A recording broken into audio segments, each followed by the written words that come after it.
Una vera bomba è esplosa questa sera a Napoli e, se sei tifoso del Napoli, preparati. Perché quello che sta succedendo dietro le quinte potrebbe cambiare completamente il destino del nostro club. Siamo tornati con un altro aggiornamento bollente. Di quelli che fanno battere forte il cuore e incollano gli occhi allo schermo. Come sempre, il nostro impegno è portare le notizie più fresche e rilevanti, con la credibilità e la passione di chi vive il Napoli da vicino. Prima di addentrarci in questo argomento elettrizzante, lascia un like e iscriviti al canale per non perdere nessuna novità. Oggi, qualcosa di grande si sta preparando nei retroscena del Napoli. E le voci che circolano indicano che potrebbe essere un movimento storico per il futuro della squadra.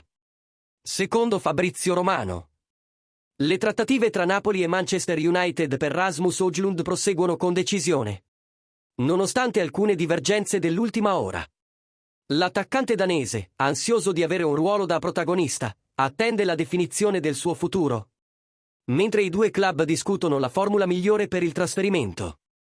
Il Napoli lavora per concretizzare un prestito con obbligo di riscatto fissato a 45 milioni di euro, mentre lo United resiste, chiedendo garanzie più solide e meno condizionali.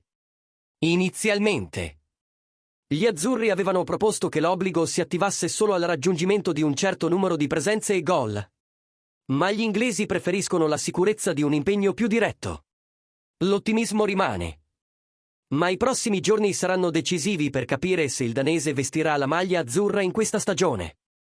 E ora, tifoso del Napoli, vogliamo sapere, credi che Højlund sia il nome giusto per guidare l'attacco di Conte? Questo investimento da 45 milioni di euro vale il rischio? Scrivilo qui sotto nei commenti e, se ti è piaciuto questo aggiornamento, sostieni il nostro lavoro con un super thanks per continuare a portarti le notizie più calde del nostro amato club.